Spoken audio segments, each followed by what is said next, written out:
Hey second graders, today we're talking about how readers build word power. When you come across a word you don't know, what can you do? We know that we build ourselves as readers and we grow stronger and better by learning the meanings of new words so that we can add them to our mental bank, so that when we read we know what things mean and we can understand better. So I've made this little poster and then we're going to actually put this into action. So what are some things you can do when you come across a word you don't know? And remember, we were doing this while we were still in school. We've been having some experience with this. So what are some things you can do? One, you can say it out loud. You may know it. So sometimes we're coming across a word that we don't know. If you're reading silently in your head, it might look really funky written down, but when you say it out loud, you know what it is. An example of this might be the word, this word, if you know what it is. If I were reading this word in my head, it looks really funky to me. And honestly, if I were to sound it out loud, it is an oddball kind of word. The S is silent, so it's pronounced island.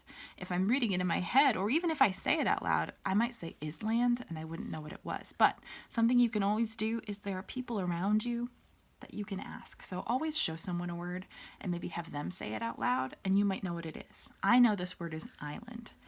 And I know what an island is. I've heard of it before, so I don't need to find out what it means. I already know what it means. If I get someone to say it out loud for me, that might solve the problem. So say it out loud, you may know it, or ask someone to say it out loud for you. What else can you do when you come across a word you don't know? You can read what comes before and after, looking for clues. You can replace the word with a synonym. Now remember, a synonym is a word that means the same thing or something similar. Replace it with a synonym or a similar word based on what you think it means, using your background knowledge, what you know already. And then finally, ask an adult or find a dictionary and look it up. Now I say dictionary and we do need to learn how to use dictionaries, but also we live in a day and age where we have smartphones available to us. If I had $1 for every time I stopped reading and asked Siri what a word means, I would have a lot of dollars because I don't know what every word means. And so you can do the same thing. You can have your parent ask their iPhone if they don't know what it means. We have a lot of resources so that we can build our word power as readers. Now today what I'm going to do is, when I read to you chapter 3 of the Trumpet of the Swan, I wrote down words that I didn't know. And this is something you can do if you don't have someone around at the time. Just write down words you don't know and write the page that it was on so that you can go back to it later and find out what it means. Ideally, you would do it while you were reading and stop and find out what it means right then. But if that's not an option, just write it down and then we'll do it later. Or you can do it later on your own time when there's someone with you that can help you. So I'm going to choose a few of these words today and I'm going to find out what they mean. I'm going to go back to the book. I've also made a page, let's see so you can see it. And I would like you to try this today, hopefully, after you've watched this video. Get a piece of paper and I want you to divide it into 3 sections. At the top of one section, I wrote the word with question marks, so this is where my word I don't know goes. The second section is I think it means, and then make your best guess as to what you think it means, and then say why you thought that, what clues you found in the text that showed you what it might mean. And again, this is not me asking an adult, this is not me going to a dictionary to look it up. I'm just using what I would call context clues from the text. Okay, so I'm going to fill this out starting with the word idyllic. Yesterday, when I read The Trumpet of the Swan, chapter 3, I wrote down this word idyllic, and it's on page 16. So I'm going to go back to page 16, and I'm going to find where it was. Idyllic. Okay, I found it. Now I'm going to read what came before and what comes after, and look for clues as to what idyllic might mean. So here I go. The cob was furious. I didn't fly all the way north into Canada to get involved with a boy, he said. We came here to this idyllic spot. this remote little hideaway so we could enjoy some well-deserved privacy. Now, the word idyllic, I didn't know what it means, but it seems to me like he's talking about the place that they are. So it's a word that tells me about a place. And he also says that it's a remote, I know that that means like alone, little hideaway. So again, another secret place, so we could enjoy some well-deserved privacy. It seems to me like an idyllic spot is like a perfect spot, because they wanted this spot to be all these things, and it is. So I'm going to move my book, and I'm going to write down in my chart that I think the word idyllic means perfect. This is my synonym. And again, I can't verify it's a synonym because I'm not looking it up in a dictionary, but it's what I think it means. And I think it means perfect because, let's go back to the book and see. I think it means perfect because if I replace it, we came here to this perfect spot, this remote little hideaway. So it makes sense when I filled it in. When I replaced idyllic with perfect, it made sense to me.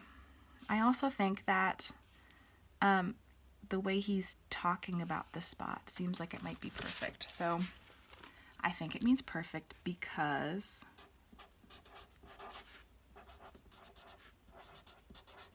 the Swan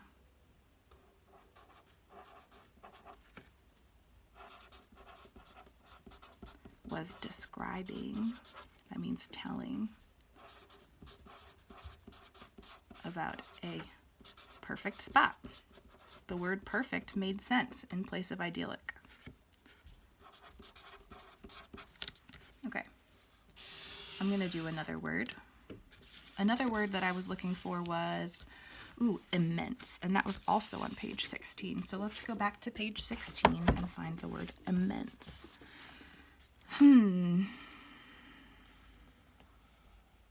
Okay. I do not wish to be observed, complained the cob.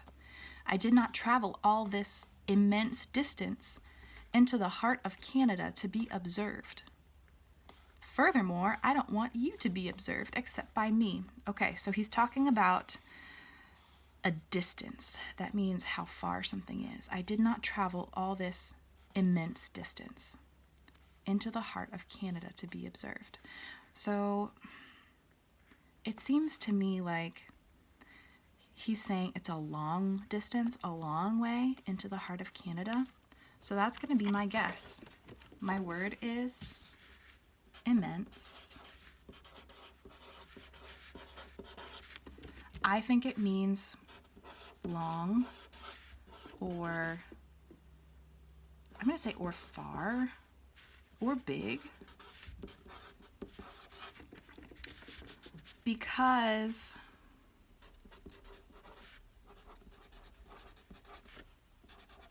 the Swan was saying he traveled, I don't know if traveled has two L's or one. I'm gonna guess two, and I might be wrong. Teachers make mistakes too. The Swan was saying he traveled a long way when he used this word. Today, when you read to yourself, it can be a book that you're reading to somebody or on your own. I would like you to try to make a chart like this with 3 parts. A part for the word, what you think it means, and why you think it means that. What evidence, what happened in the story that made you think this word was the same as this one, or these words were similar to this one. Good readers build their mental banks, their mental word banks, using all of these different methods. Today, when I read to you, I showed you an example of saying it out loud or asking someone to say it out loud, a word you don't know. I also had you, well, I didn't have you doing it. I was doing it. I was reading what came before and after the word, looking for clues. I also replaced it with a synonym, or words that are words that have similar meanings based on what I thought it meant, using what I knew about the book too and what had happened. What I didn't do was ask an adult or find a dictionary and look it up. So what you can do after you do maybe 3 or 4 words this way is Get with an adult who has a smartphone and have them ask Siri or look it up on Google. If you have a dictionary and you have a family member that can help you look it up, you can also just find out what the words mean and then verify. Was your guess correct? I had a lot of fun doing this with you guys, and I hope that you enjoy doing it too. I always like finding ways that we can become better readers and add words to our mental bank, because readers build word power. I miss you guys. Let me know how it goes.